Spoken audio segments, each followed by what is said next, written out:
पढ़ोगे बुक में, ये अब टोटली डिफरेंट है। तो आपको मेरी बात समझ आ रही है ना? तो मेरे कहने का मतलब क्या है, मेरा मकसद क्या है। तो अगर कल कोई स्कूल का बच्चा कहीं लैब जाने जाएगा, लैब मुझे सोलर लैब है, तो मैं सोलर लैब इधर ही टंगमर्ग में अवेलेबल रखूंगा। और दूसरी बात है, विंड एनर्जी पर कोई काम करेगा या लिथियम।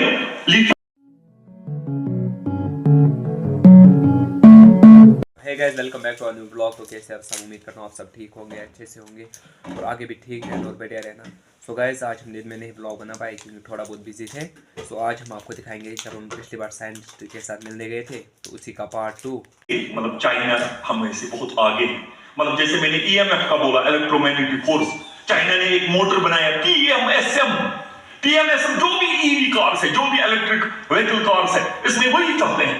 पीएसएम, बीएलडीसी, जो आप रिक्शा देखते हैं ना, इलेक्ट्रिक रिक्शा, इसमें वही चल रहा है। बच्चों को ये वाली नॉलेज दे दो, सोलर एनर्जी की नॉलेज दे दो। और मैं ये स्टार्ट इसलिए करना चाहता हूं ये प्रोग्राम, इसमें आपको सोलर एनर्जी में एक लैब है मेरे पास, जिसमें मैंने कम से कम 10 लाख रुपए खर्च किए हैं।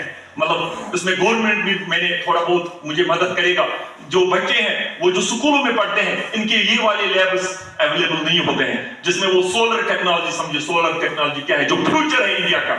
और मेक इन इंडिया में मोदी जी ने इस पर बहुत सारे पैसे ग्रीन एनर्जी पर यूज किया है, कि सोलर एनर्जी जो है या विंड एनर्जी, जिस पर बहुत फॉरेन कंट्रीज भी बहुत काम कर रहे हैं। तो मैं आपको ये बोल रहा हूं, ये खाली एजुकेशन खाली ये नहीं है, आप खाली साइंस पढ़ोगे बुक में, ये अब टोटली डिफरेंट है। तो आपको मेरी बात समझ आ रही है ना? तो मेरे कहने का मतलब क्या है, मेरा मकसद क्या है। तो अगर कल कोई स्कूल का बच्चा कहीं लैब जाने जाएगा, लैब मुझे सोलर लैब है, तो मैं सोलर लैब इधर ही टंगमर्ग में अवेलेबल रखूंगा। और दूसरी बात है, विंड एनर्जी पर कोई काम करेगा या लिथियम बैटरीज। अभी आप देखो इसका फ्यूचर कितना है। अभी तो लिथियम आहिस्ता आहिस्ता जो पेट्रोल और डीजल की कार्स है ना, वो रोज बरोज गायब हो रहे हैं। अब ईवी का जमाना है। तो मैंने एक बच्चे ने मुझे एक बार बोला, सर एलसीएम क्या होता है? पढ़ा ना आपने एलसीएम? बेटा क्या होता है एलसीएम? Least common multiplication. हाँ सही बात है, मैथ्स में least common multiplication, HCF highest common factor, GCD greatest common divisor. मगर चाइना वाले बोलते हैं लीस्ट कॉमन मल्टीप्लिकेशन, चाइना वाले बोलते हैं लिथियम कोबाल्ट मैग्नीशियम। अब देखो वो है ना, वो पुराने वाले जमाना है। मतलब हमारे बुजुर्ग भी बोलते हैं लीस्ट कॉमन मल्टीप्लिकेशन, हर एक बुक में लिखा हो। अगर बाहर में किसी रेडियो वाले को बोलूंगा व्हाट इज एलसीएम, वो बोलेगा least common multiplication. This is the old things now.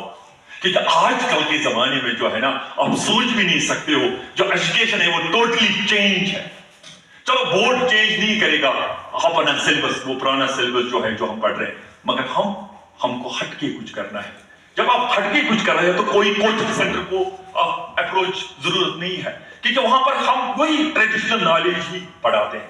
मगर जब हम इस प्लेटफॉर्म पर आएंगे और वहां पर जो भी गरीब है, ये वहां पर कोई ऐसा नहीं है, वो आ सकता है और इसका जो नॉलेज है, वो जो मेरे पास नॉलेज है, मैं रोज रोज सीखता हूं। ऐसा नहीं है कि मेरे पास पूरा पता है, रोज रोज मैं सीखता हूं, रोज रोज मैं नया नया चीज देखता हूं।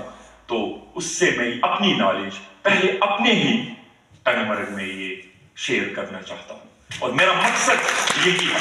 गाइस, इसी के साथ आपने देख लिया। सो वैसे तो मैंने आपको दिखाया था पिछली बार जब हम पहली बार इसके साथ मिलने गए थे, तो ये उसके आगे था थोड़ा बहुत, पार्ट 2। मतलब पिछली बार हमने आधा दिखाया था, तो आज उससे आगे।